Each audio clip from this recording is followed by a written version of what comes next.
오늘 우리에게 주신 하나님 말씀은 디도서 2장 말씀입니다. 디도서 2장 6절부터 15절 말씀, 특별히 9절부터 14절까지 말씀을 중심으로 앙증맞은 신앙인의 고백, Confession of Good Faith Christian 이라는 제목으로 하나님 말씀을 전하겠습니다.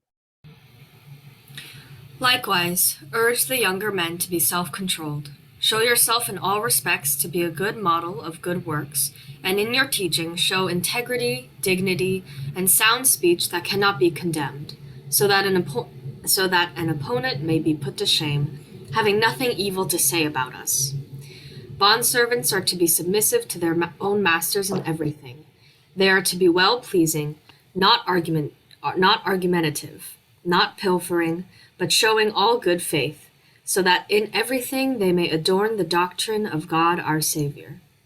For the grace of God has appeared, bringing salvation for all people, training us to renounce ungodliness and worldly passions, and to live self-controlled, upright, and godly lives in the present age, waiting for our blessed hope, the appearing of the glory of our great God and Savior Jesus Christ, who gave himself for us to redeem us from all lawlessness, and to purify himself a people for his own possession, who are zealous for good works.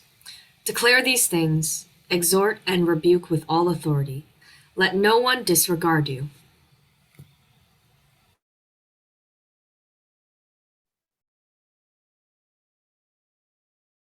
디도서 2장 6절에서 9절서부터는 우리 종들에게, 상전들에게 복종하라는 그런 말씀을 전하고 있습니다. 이제 종업원들, 일하는 사람들에 대한 이야기. 종업원들은 일할 때 상전들을 기쁘게 하고 말을 잘 들어야 됩니다. 그러면서 강조하는 것 하나가 10절에 나와 있는데 훔치지 말아라 라고 말하고 있습니다. Not pilfering.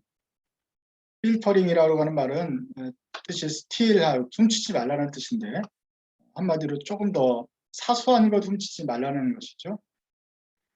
종업원들이 뭐 큰 돈을 훔칠 수가 있습니까? 자기가 하는 것은 사소한 걸 훔치지 말라는 뜻이겠습니다. 종업원들 일하실 때 직장에서 볼펜을 하나씩 훔쳐가지고 매일 하나씩 훔치면 어떻게 됩니까? 1년에 한 300개 정도 훔칠 수가 있게 됩니까? 이런 거 하지 말라는 것이죠. 또한 시간도 마찬가지입니다. 우리가 시간당 30불을 받는다. 그럴 때 그렇게 일하는 동안에 그렇게 일하면서 10분 정도를 일을 안 하고 잡담을 하면서 논다. 그러면 얼마 정도 훔치는 셈입니까? 한 5불 정도 회사 돈을 훔치는 것과 같은. 그래서 매 시간마다 10분씩 계속 자기가 스스로 이렇게 잡담으로 때우면 5불씩 훔치게 됩니다. 그렇기 때문에 우리 크리스찬들은 이런 걸 보면서 하나님이 우리에게 훔치지 말라고 했다. 그리고 자기에게 먼저 적용을 하죠. 훔치지 말아야겠다. 뿐만 아니라 우리는 자기에게만 적용할 뿐만 아니라 우리 주변에 있는 사람들에게도 하나님의 말씀을 전하고 마땅히 행할 바를 가르쳐줍니다. 야, 지금 10분 동안 잡담하고 일 안 한 거야. 너 5불 훔친 거야. 훔치지 말자. 우리 서로 착한 일꾼이 되자. 이렇게 말합니다. 스스로 각오하고 남들을 격려해 줍니다. 5불 훔치지 말자. 그렇게 해서 우리가 디도서의 2장 9절에 있는 말씀, 9절 10절에 있는 말씀을 듣고 지키려고 노력을 합니다. 그런데 그걸로 충분을 할까요?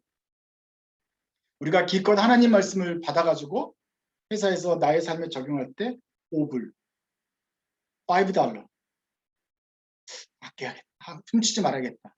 이렇게 신경 쓰는 걸로 한다면 그것으로 충분하냐 하는 것입니다. 만약에 더 큰 도둑놈이 있고 1000불씩, 10,000불씩 훔쳐가는 도둑놈이 있는데 그건 보지 않고 나는 스스로 5불을 훔치지 말아야지. 오늘도 5불을 훔치지 않았습니다. 하나님 감사합니다. 이것으로 충분한가?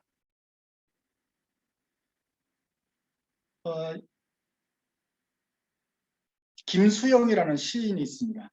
어느 날 고궁을 나오면서라는 시를 썼는데 그 시를 한마디로 요약하면 나는 왜 조그마한 일에만 분개하는가 하는 뜻입니다. 저 왕궁 대신에, 왕궁의 음탕 대신에 50원짜리 갈비가 길덩어리만 나왔다고 분개하고 옹졸하게 분개하고,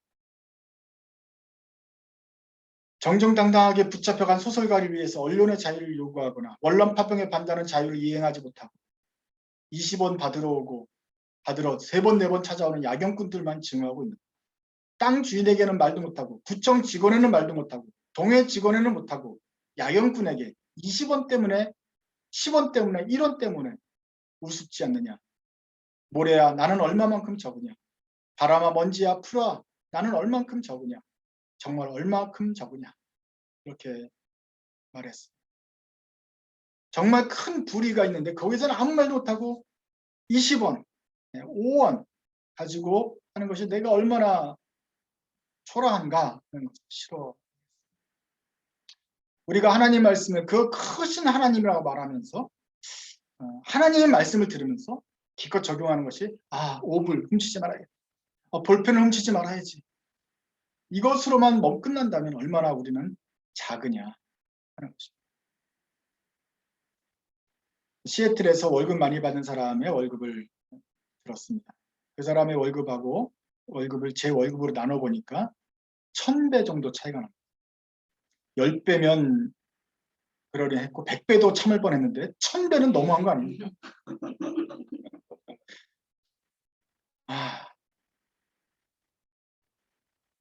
그러니까 그분들이 볼 때는 우리는 1000분의 1인 거죠. 그분의 1시간은 나의 1000시간에 해당되는 것이죠.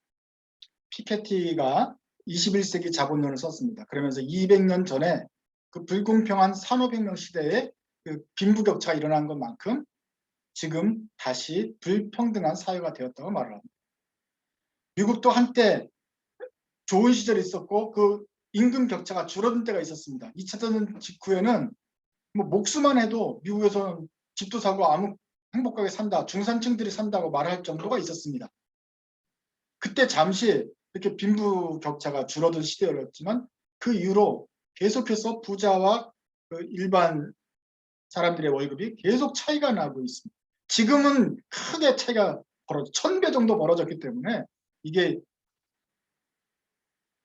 유럽에서 산업혁명이 일어났을 때 그 불공평한 시대로 지금 되돌아가고 있다라고 말을 합니다.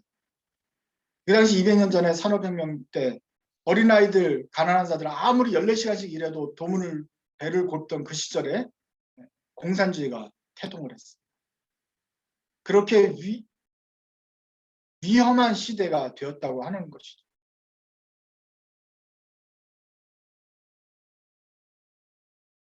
이런 부분에서 우리는 책을 읽어도 아무런 소용이 없습니다. 아니 1000분의 1밖에 월급 받지 못하는 사람이 무슨 할 능력이 있습니까? 우리는 변호사도 아니고 정치가도 아니고 월가에 있는 것도 아니고 세상을 바꿀 수가 없습니다. 그래서 저는 보통 많은 사람들과 같이 그것은 남의 일이고 그저 우리가 할 수 있는 안에서 하나님 말씀 전해야지. 나는 10분 동안 잡담하지 않음으로써 회사 돈을 훔치지 않겠습니다. 오불을 훔치지 않겠습니다. 이것이 나의 최선이 아닌가라고 포기하고 있는 거 아니겠습니까? 우리는 아무것도 할 수 없기 때문에 포기하고 무관심합니다. 우리가 하나님 앞에 이렇게 변명할 수 있겠습니까? 세상은 월급만이 아니라 법도 불공평합니다. 우리가 다 알고 있는 사실인데 다시 한번 말씀해 드리죠. 세상이 많이 변했습니다. 사도 바울이 이것을 쓸 때는 주인과 노예, 주인과 종업원 차이가 분명했지만 지금은 많이 달라졌습니다. 사실은 다 종업원인 셈이지. 대통령도 우리를 지배하는 사람이 아니죠. 국민이 뽑아서 돈을 주고 행정을 시키는 행정 전문가인 것이죠. 그러므로 그 사람도 훔치면 안 되죠. 사장도 마찬가지입니다. 사장도 우리가 똑같은 종업원입니다. 주주가, 회사가 그 사장에게 사장 노릇하라고 의자를 주고 데스크를 준 것입니다. 우리가 똑같은 종업원인데 사장이기 때문에 돈을 조금 더 주는 것입니다. 사장도 훔치지 말아야 됩니다. 월스트리트 펀드 매니저들도 자기 돈이 아니지만 회사에 돈을 받고 수수료를 받고 펀드를 운영하는 종업원입니다. 훔치지 말아야 됩니다. 그런데 작은 종업원은 기껏해야 볼펜 하나 훔치겠지만 이 큰 부자들은 많이 훔칩니다. 더 큰 도둑들입니다. 우리가 작은 도둑들이 있고 큰 도둑이 있을 때는 큰 도둑부터 잡아야 되는 것이 맞지 않습니까? 큰 도둑들은 더 많이 혼을 내야 되는 거가 상식이 아니겠습니까? 그런데 이 상식이 통용되질 않습니다. 제가 사진 하나 붙여놓은 것이 있는데 한국에서 회사 돈을 횡령한 사람들에 대한 집행유예 비율입니다.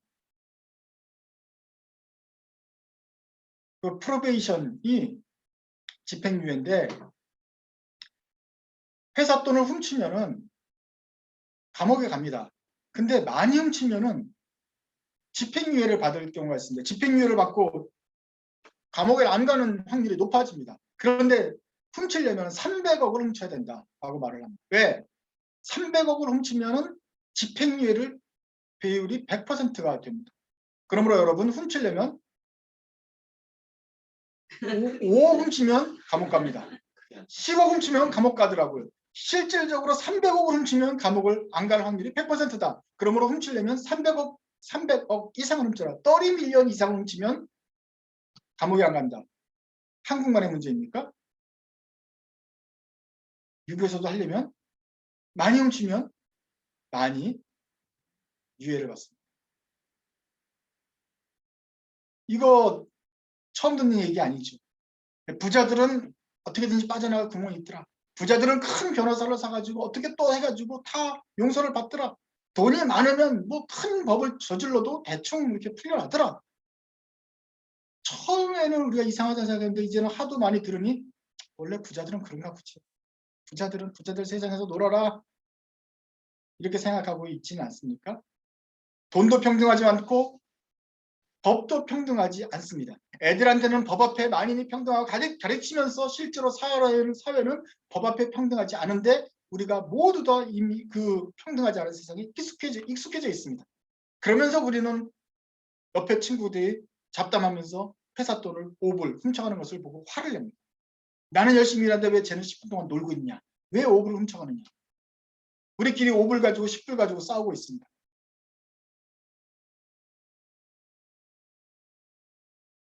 이제는 부자들이 그렇게 많은 횡령해도 처벌받지 않는 것을 보면서 아무렇지도 않게 되는 것이 문제입니다.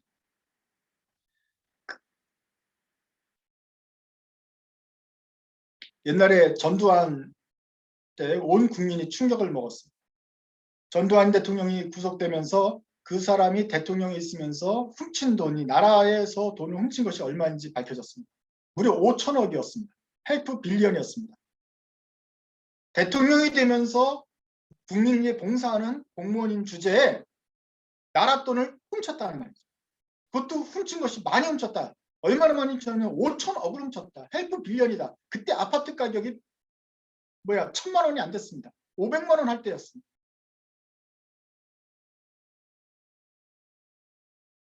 그때 온 국민이 충격을 먹었습니다. 5천억 저건 어떻게 읽는 거야? 한 번도 듣지도 못한 한 번도 인간이 소유한 거라는 금액을 해보지 못한 것을 듣고 나서 온 국민이 머리가 멍해졌고 한동안 있다가 그 다음부터 우리가 5천억 그다음에 조 세는 법을 또 배우기 시작했습니다. 하도 듣다 보니까 이제 익숙해졌지만 그때 그 충격을 잊을 수가 없어요. 훔치려면 그 사람이 헬프 빌리언을 그 당시 훔쳤던 지금으로 말하면 한번 100 빌리언일 것 같은데 그것을 보면서 처벌받지 않고 대충 사는 걸 보면서 우리는 에이 어쩔 수 없네 이렇게 포기하고 있더라. 원래부터 그래 왔. 세상은 원래부터 그래 왔으니까. 나는 내가 어떻게 고칠 수 있는 문제도 아니니까. 나하고 상관없는 이야기니까 냅두자. 대신 나는 나의 최선을 다하자. 회사 볼펜을 훔치지 말자. 이제부터는 시간도 훔치지 말자. 5불 훔치지 말아야겠다. 최선을 다하자. 하나님 저는 오늘도 최선을 다했습니다. 이것으로 이것으로 만족하고 행복해한다면 우리는 우리의 신앙은 얼마나 작은가. 뿌띠, 프랑스 말로 조그맣다는 뜻이죠. 이름 자체가 발음 자체도 되게 쪼잔한 건데 뿌띠. 우리의 신앙은 뿌띠 페이트다. 우리가 하나님, 온 세상을 품는 열방의 하나님, 온 우주의 하나님이라고 섬기면서 우리 신앙은 아주 5불짜리 신앙이에요. 그러면서도 5천억을 내비두는 신앙은 좋은 신앙이라고 할 수 있는 것이죠. 더 심각한 문제는 뭐냐면은 우리가 그런 불의한 세상에 살고 있으면서도 하나님의 공의가 이 땅에 이루어질 것을 기대하지 않는다는 것입니다. 그런 불법과 불의를 보고 나서도 이제 익숙해져 가지고 하나님께 기도하지도 않습니다. 저런 불법을 보면서 고쳐달라고 기도하지도 않고 그냥 내비두고 저는 5불만 고치겠습니다. 이러고 있는다는 점. 여러분 기도하십니까? 정말로 언젠가 30년 뒤, 50년 뒤, 만약 100년 뒤에는 지금의 이 불공정한 세상이 바뀌어지고 하나님의 공의가 일어나서 월급도 대략 한 10배나 20배 정도 차이가 나지 1000배 정도 차이 나는 세상이 없어지고 5천억이나 훔쳐가는데도 아무런 처벌받지 않는 이런 불공정이 없어지는 공의로운 세상이 이루어지기를 기도하고 있습니까? 기대합니까?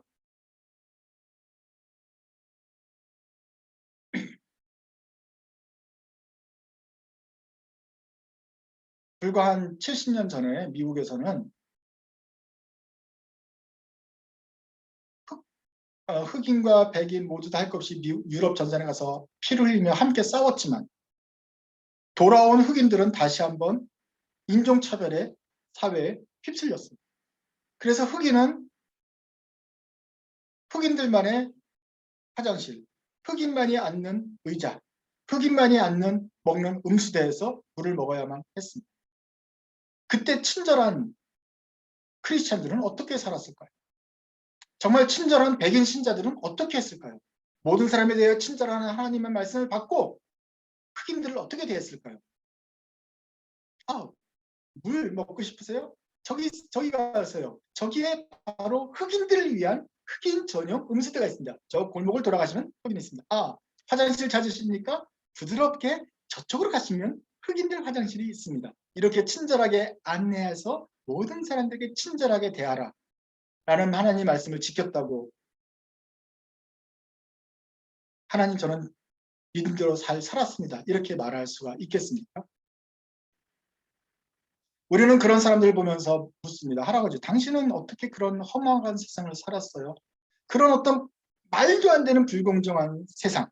흑인들은 흑인 학교에 가고 백인들은 백인 학교에만 가는 이런 그런 차별적인 세상에서 할아버지는 어떻게 사셨어요? 그런 불의 속에서 어떻게 매일매일 견디셨어요? 궁금하지 않습니까? 저는 사실 이 질문이 더 두렵습니다. 만약에 30년 뒤에, 50년 뒤에, 100년 뒤에 지금과 같은 불공정이 타개가 되어서 좀 더 평화로운 세상, 공정한 세상이 왔을 때 우리 손녀들이, 우리 고손녀가 아니면 그 손녀의 손녀가 우리한테 물어볼 거 아닙니까? 할아버지 옛날에는 진짜로 부자하고 가난한 사람들이 월급을 1000배나 차이가 나게 받았어요? 그거 진짜 있는 거여서 할아버지 진짜 그때 그런 세상에 살았어요? 그렇다. 할아버지 그때는 300억 이상 훔치면 벌을 안 받았다면서요? 그게 가능해요? 할아버지는 그런 세상에서 어떻게 매일매일 살아가셨어요? 아무 생각 없으면 잘 살지. 나는 정치가도 아니고 사업가도 아니었거든. 대신 그래도 하나님은 크리스찬이기 때문에 할아버지는 크리스찬이기 때문에 최선을 다했다.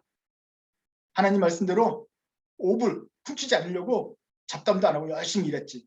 큐티도 하고 기도도 하고 그런 거야. 그때 어쩌면 우리 손녀가 물을지 모릅니다. 할아버지 그런 세상을 보면서 하나님께 이런 불공평하고 불법인 세상을 고쳐달라고 기도하셨나요?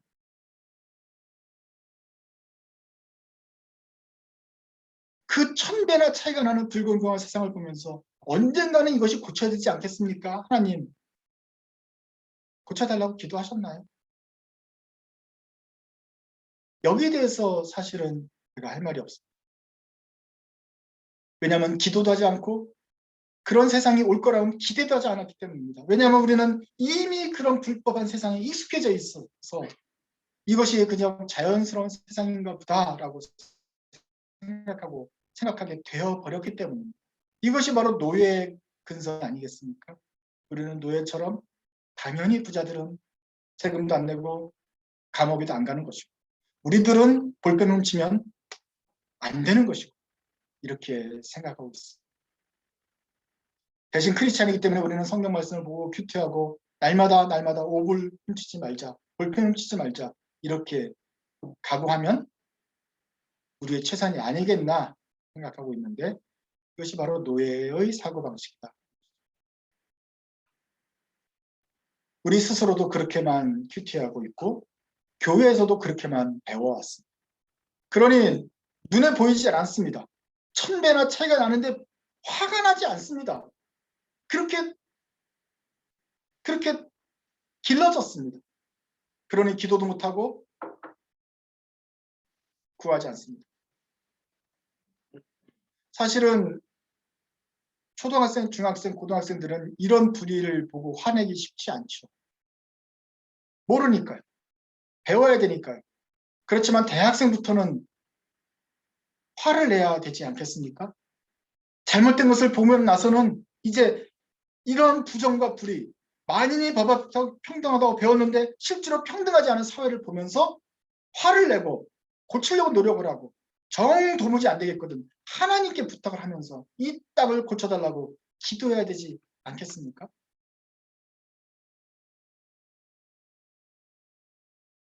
여러분들도 아직까지 이런 화낸 것이나 불의가 보이지 않는다면 더 공부하셔야 되겠습니다. 그 기업과 직장에서 더 많이 배우고 더 많이 알고 하면서 우리가 고쳐야 될 부분을 눈에 들어오도록 해야겠습니다. 그리고 그 부분을 고치든지 아니면 하나님께 기도하든지 아뢰어야 되겠습니다. 자기 자신의 나만의 신앙생활, 5불짜리 그저 귀여운 신앙생활만으로는 충분하지 않습니다. 14절을 보십시오. 14절에 주님께서 우리에게 오신 이유를 설명하고 있습니다. 그가 우리를 대신하여 자신을 주시는 까닭은 모든 불법에서 우리를 속량하셨다. 우리를 깨끗하게 하사 선한 일을 열심히 하는 자기 백성이 되게 하시려고 자기 자신을 주셨다고 말합니다. 예수님께서 우리를 위해 자신을 주신 까닭은 모든 불법에서 우리를 속량하시려고 하신 것이다. Jesus gave himself for us to redeem us from all lawlessness. 불법에서 해방한다는 말은 우리 속에 있는 죄악을 멸하시려고 하는 것도 포함이 됩니다. 우리 속에 있는 죄악된 마음, 정욕 이런 것들도 주님께서 깨끗하게 하실 것입니다. 그렇지만 모든 죄악입니다. 그러니까 우리 안에 있는 죄악뿐만 아니라 우리 밖에 우리를 둘러싸고 있는 모든 불법으로부터 우리를 해방하실 것입니다. 우리 주변의 모든 불의와 불공평을 주님이 없애실 것입니다. 그러려고 주님이 죽으셨습니다. 그러니 우리는 우리 안에 죄만을 위해서 기도하면 안 되겠습니다. 우리 스스로도 우리 안도 깨끗하게 만들어냈지만 우리 바깥도 그 불법으로부터 구하도록 주님께 기도해야 되겠습니다. 우리가 우리 주변을 밝힐 수 없다면 우리 힘이 모자란다면 주님께 구해서라도 모든 세상의 불법을 없애려고 오신 자신을 드린 그 주님 앞에 온 세상이 이 큰 도둑으로부터 건져지고 불공정하고 불법한 세상 없어지고 법 앞에 평등한 나라 그리고 더 공정한 나라가 되도록 기도해야겠습니다. 그래서 오늘 우리도 다시 한번 기도합니다. 더 나만 생각하는 그저 작은 신앙이 아니라 주님께서 주기도문에서 가르쳐 준 것처럼 하나님의 뜻이 이 땅에서 이루어지도록 기도하는 그런 신앙인이 되어야 되겠습니다. 그래서 우리는 함께 주님께서 가르치는 기도를 드리면서 나 자신의 속뿐만 아니라 온 세상을 위해서 하나님께 이 불의와 불법을 올려드려서 주님의 나라가 임하도록 구하는 그런 큰 크리스찬이 되어야 되겠습니다. 기도하겠습니다. 하나님 아버지, 온 세상과 우주를 만드신 크신 하나님을 모시고 있다고 우리는 고백해 왔습니다. 그러면서도 우리는 얼마나 작게 믿어왔습니까? 우리의 시야는 얼마나 작았습니까? 주님, 다시 한번 우리의 눈을 밝혀 주십시오. 세상의 불의에 대하여 잠자고 있었다면 우리를 깨워 주십시오. 그래야 해서 이 세상의 불의와 아픔을 보고 탄식하고 포기하는 것이 아니라 주님께 아뢰고 외치고 주님께 간구하여서 주님께서 세상을 구속하시려고 오신 그 뜻이 이 땅에 이루어지도록 돕는 큰 크리스찬 되도록 우리 마음을 넓혀 주십시오. 이제는 작은 것에 속아서 그것에 아웅다웅하는 그런 작은 믿음에서 벗어나서 더 많은 사람들을 위해 섬기고 기도하는도록 우리의 기도의 지경을 넓혀 주옵소서. 그래야 해서 참으로 온 세상 모든 각계각층 사람들이 스스로 불법을 멀리하고 깨끗하게 되어서 새로운 사람이 되고 새로운 세상이 되도록 원하시는 주님의 마음을 이뤄가는 우리 드림교회 식구들이 되도록 도와주옵소서. 예수님의 이름으로 기도드립니다.